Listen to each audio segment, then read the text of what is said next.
Hola amigos, buenos días, buen jueves. Estamos leyendo este audiolibro Descansar en Cristo.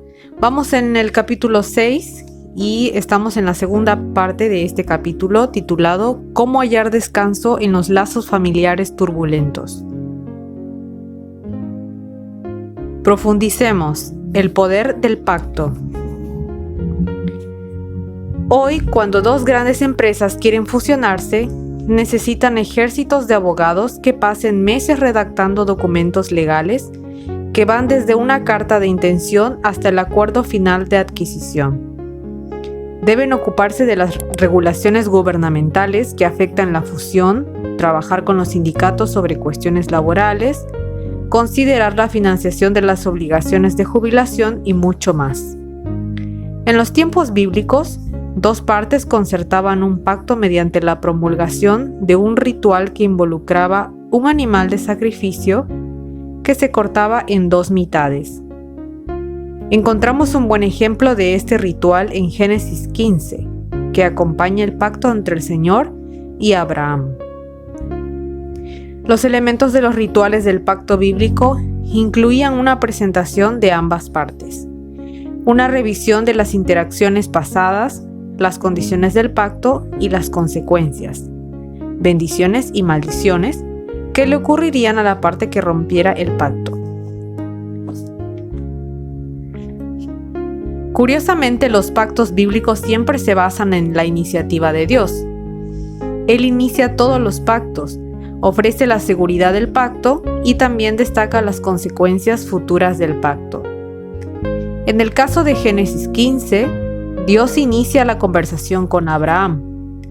Todavía se llama Abram en el capítulo, y le asegura al hombre que dejó Ur para vivir como un forastero indefenso en Canaán: No temas, Abram, yo soy tu escudo, y tu galardón será sobremanera grande.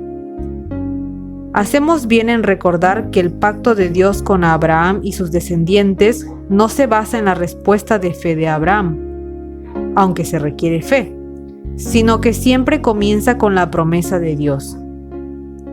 En el caso de Abraham, esta promesa incluía descendencia y tierra.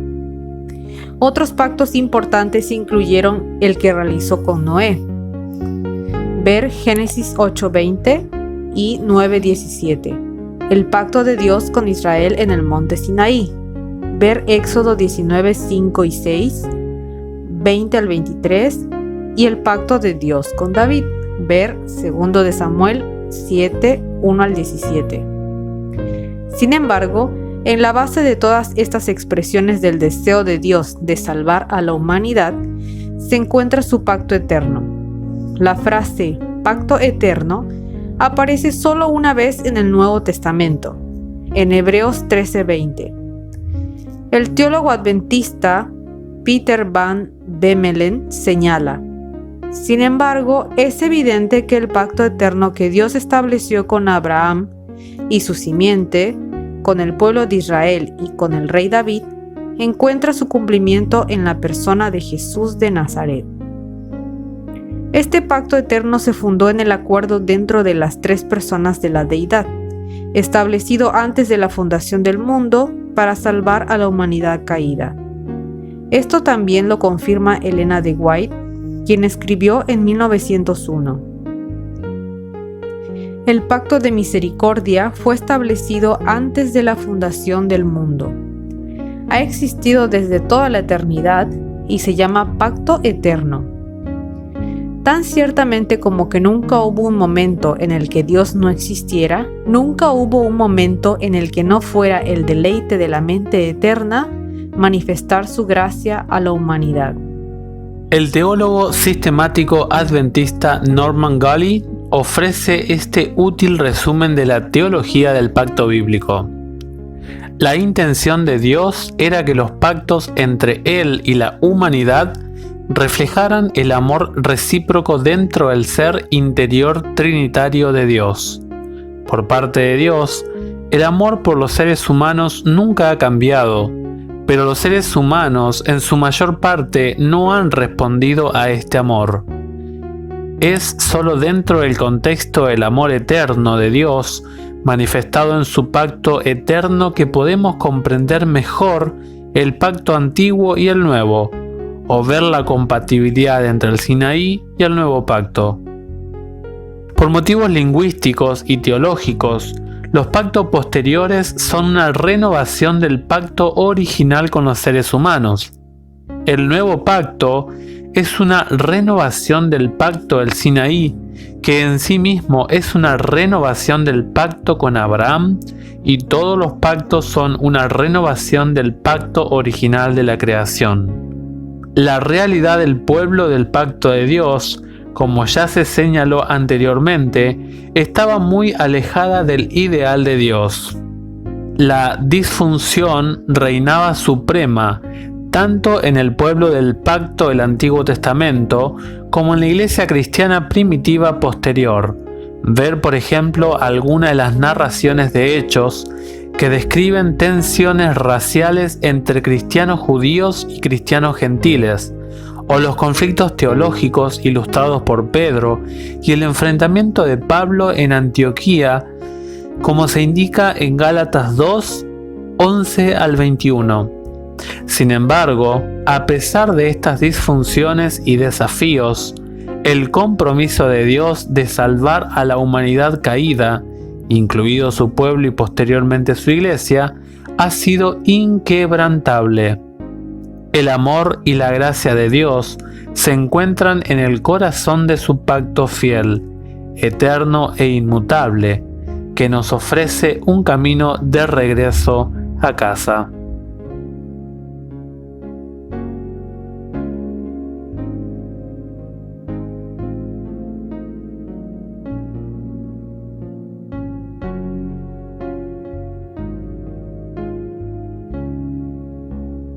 Implicancias. Entablar relaciones a la manera de Dios. ¿Cómo podemos hallar descanso cuando los más cercanos a nosotros parecen empeñados en hacernos la vida imposible? ¿Cómo podemos sobrevivir a familias disfuncionales y una cultura que enfatiza el yo y no el nosotros? Tendremos que aprender a hacer algo aparentemente contraproducente. Debemos aplicar los principios bíblicos a todas nuestras relaciones, incluso cuando otros no luchan de manera justa. La vida en la tierra no es justa, y aunque podemos salvarnos de muchos desvíos dolorosos al seguir los principios bíblicos en nuestras relaciones, es posible que no siempre veamos los resultados que queremos ver, aunque esto no nos exime de comportarnos e interactuar como Dios quisiera. Practicar los principios bíblicos en nuestras relaciones y aceptar relaciones que no son ideales no significará que podamos o debamos aceptar ningún tipo de abuso, incluido el abuso sexual o cualquier violencia física o emocional. Esto nunca debe formar parte de ninguna dinámica relacional.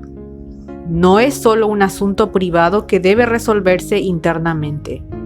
Se necesita ayuda e intervención externas para romper el ciclo. Por favor, consigue ayuda. Además, no podemos controlar las decisiones de los demás. Sin embargo, podemos elegir vivir, amar y tratar a quienes nos rodean de una manera que honre a Dios. Ser un cristiano nominal o un adventista cultural no nos ayudará a encontrar descanso en nuestras relaciones. Para encontrar descanso, cada uno de nosotros debe tomar una decisión personal de seguir a Dios.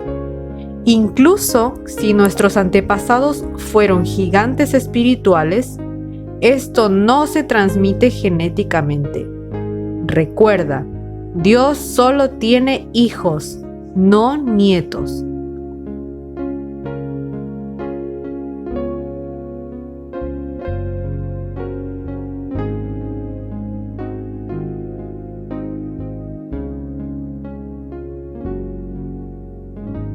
Tómate un respiro. Podemos elegir.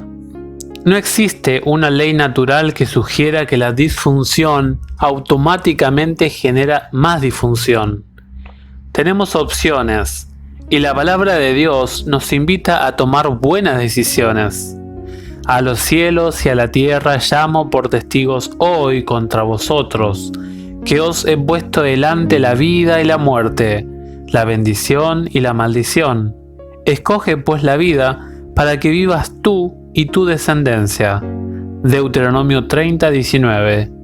Dios no nos creó como robots. Podemos elegir entre el bien y el mal. Tenemos el poder de elegir la vida. En las últimas palabras de Moisés a su pueblo, que estaba a las puertas de la tierra prometida, los invita a escoger la vida para que vivas tú y tu descendencia. Nuestras decisiones tienen consecuencias duraderas.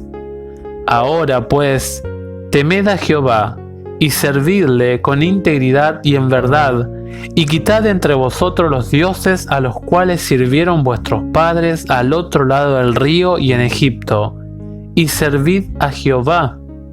Y si mal os parece servir a Jehová, escogeos hoy a quién sirváis, si a los dioses a quienes sirvieron vuestros padres cuando estuvieron al otro lado del río, o a los dioses de los amorreos en cuya tierra habitáis.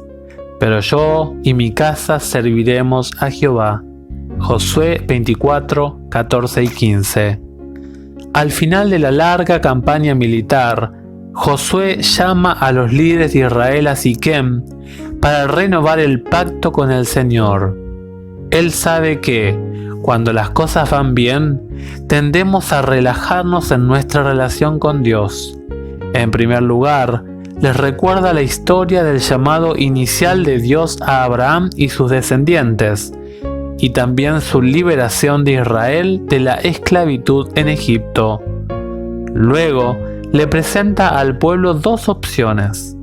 Pueden servir a los dioses de nuestros antepasados, o pueden servir al Señor. Pero eso no es todo. Josué conoce el poder del ejemplo y por eso continúa: pero yo y mi casa serviremos a Jehová.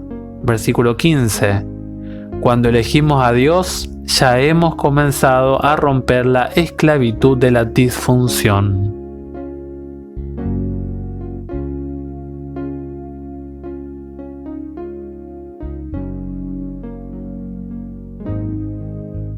Amigos, hemos terminado un capítulo más, el capítulo 6. Cada vez se pone mejor. Te invitamos a compartir con tus amigos, con tus seres queridos, este capítulo. Gracias por acompañarnos en este audiolibro. Esperamos que sea de ayuda y recuerda que es un complemento del estudio semanal de nuestra escuela sabática. Gracias por seguirnos. Que tengas un buen día.